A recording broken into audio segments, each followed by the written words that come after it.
Have I warned about the possibility of adverse effects that might occur initially? So adverse effects, and the thing we think about most often, I guess, is the constipation. But remembering that drowsiness is probably a very common thing as well. Nausea, vomiting, and all the other things. Sometimes I think it's good to actually have a little screed that you can just run through very quickly. Have I sort of explained what to do if the pain's not relieved? So have you talked about breakthrough analgesia with the patient? Have I made adequate follow-up arrangements? So obviously we're all busy, and it'd be good to just put the patient on drug and say, I'll see you in a month's time or something, but we shouldn't do that. We should get the patient back reasonably quickly. If you've got the luxury of having some practice nurses or someone like that who could perhaps phone the patient up in 48 hours and see how they're going. Have I assured the patient that the pain will improve with the correct dose of morphine? So once again, it's being positive about the treatment, that the treatment's actually going to help. And we know that the odds are actually on our side if we've done an adequate assessment of the patient, of course. Adverse effects, so we've talked about nausea, vomiting, drowsiness, muddled thinking, perhaps unsteadiness, and then maybe going on to disorientation and even delirium if they're starting to get toxicity from it. You don't want to put the patient off. You're obviously trying to help the patient and do something positive for their pain. So, you don't want to say, you might have trouble with hallucinations and nightmares and things. They won't take it if you go through all of that. I think the only way you can be confident in yourself is if you prescribe something and then things change dramatically. As I said before, and I'll say it again, no doubt, that you do need to be cautious when you're prescribing, changing things. And it doesn't hurt being on the cautious side, because hopefully the patients will always have the opportunity to have breakthrough medication. Ongoing problems, constipation, obviously. Constipation doesn't go away. Nausea and vomiting can actually go away. So sometimes you find that the patients will actually, if they've had troubles with nausea or vomiting, that it will settle down over a period of time. So they seem to develop a tolerance to that. But obviously if they have those side effects, you should treat them aggressively. Inactivity, dry mouth, there's a significant increase in actual dry mouth that you get with morphine. Occasionally patients will get urinary retention. Occasionally the patients do get sweaty. And myoclonus is an early sign of CNS toxicity. So you'll see the patients and they'll have the jerks. If you check, they'll have asterixis. Actually, there's another commentary that goes along with all these slides, and actually in that commentary there's a paper that's looking at. So and I think for patients who are on, I'm trying to remember, but I didn't bring my book along with me tonight, but I think for patients will complain 4 times as much of dry mouth on morphine as they do off morphine in the same sort of situation. So, like if it was 3%, it'll be 12% will complain if they're on morphine. So it was a significant difference, the sort of anticholinergic effect. Adverse effects, we're getting there. So constipation is a big problem. We've probably talked about this tonight already. So there are a number of effects through the gastrointestinal tract, but the end of that is that the patients get constipated. And of course we can't just blame the opioid. That's not the only reason that palliative care patients get constipation. There are other factors. The fact that often some of them are, immobile, they're running dry, they're on other drugs that cause constipation, they're not eating adequate diet, they don't have any exercise. So there's all these factors, and we know in terms of immobility, if you just look at normal patients who come into hospital and aren't mobile, then the incidence of constipation goes up in those patients who aren't on opioids. So it's multifactorial, but we know that opioids do cause a significant incidence of constipation. So you should prescribe a laxative, or you should talk about a laxative. Sometimes you'll see patients who say, well, doc, my bowels move at 7 a.m. every morning, have done so for 30 years. I don't think I'll need anything. Well, then they come back next week and they say, doc, my bowels haven't opened since I saw you last. So all you can do is tell people and write down Coloxolin Center, write down Movicol, write down see your GP when your bowels don't open for 3 days. You can only give people advice, and it's, but often people who don't want to take that advice about constipation will learn the hard way.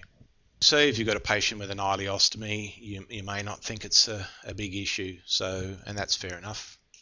And you do see rare patients from time to time who are on big doses of morphine and don't take any laxatives. And the only thing I can think of is that they have some dearth of opioid receptors in their gut, that they have a genetic absence of opioid receptors, because you do see those patients very, very rarely. Maybe once every 2 or 3 years you'll see a patient who doesn't take anything. So if the patient's commencing an opioid, we've talked about Caloxylin Senna. If it's ineffective, Movicol. If constipation is already severe, then rectal measures such as suppositories or enemas may be necessary. There was a French study looking at the use of Movicol some years ago, and they had people basically it was a small study, had people with basically fecal impaction, and the majority of those patients actually opened their bowels with Movicol, with enough, so you can give up to 8 Movicol a day. How they didn't vomit on that sort of dose, I don't really know. Nausea and vomiting, and we've talked about this. So if you've got a patient who's troubled by nausea and vomiting, or they've had nausea and vomiting with another weak opioid, or they've had a history in the past where they've had, their pain relief during labour or post-operative pain relief, and some people will tell you, they gave me morphine and I vomited my guts out, so you'd be brave not to, give them something for nausea and vomiting. And really you can take your choice. I think it's very reasonable to think of Maxilon, remembering its short half-life and you need to give it regularly. Or you might want to use something that's medium-acting like Stemetil, or long-acting like haloperidol. Haloperidol's half-life's over 20 hours. It's something like 22 hours.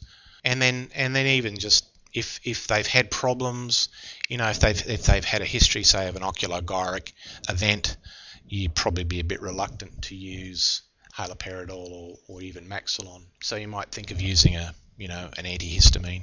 Opioid bowel syndrome, I guess that's constipation plus 1 or 2, really. So sometimes the patient can actually develop a functional obstruction.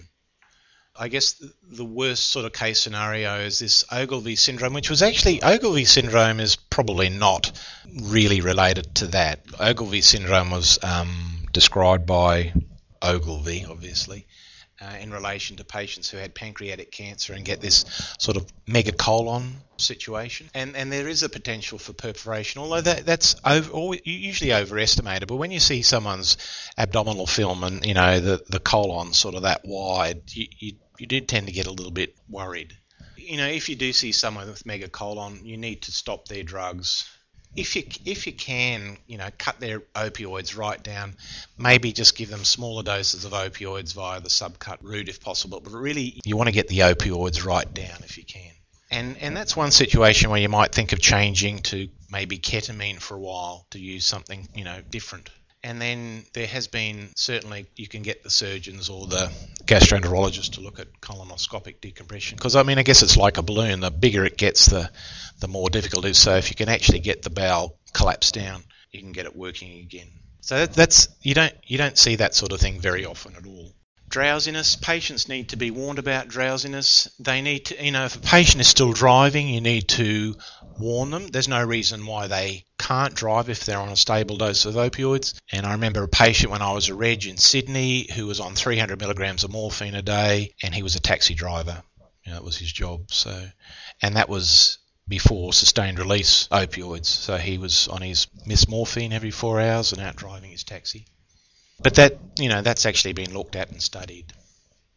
If the patient's pain is reasonably well controlled, you might be able to cut their dose back. If the patient is on a sedating or potentially sedating drug, then you may be able to stop that drug and help the drowsiness. It may be related to other factors.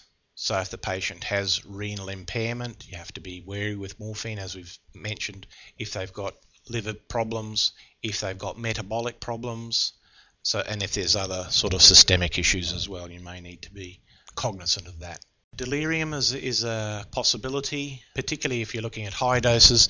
And the thing seems to be when you're escalating the doses. So someone's saying, yes, I've got pain. So you're going from a patient who's perhaps almost opioid naive, and then all of a sudden they're starting to escalate and end up on big doses, particularly if you're using other sort of co-analgesics as well. Unsteadiness, so looking for problems with orthostatic hypertension. You get these really frail and weak patients, and then you actually check their blood pressure and, it's down in their boots. Dry mouth, here we go. Even with other factors taken into account, patients on morphine are 4 times more likely to have a dry mouth of any severity compared to patients on weak opioids, non-opioids, or no analgesics.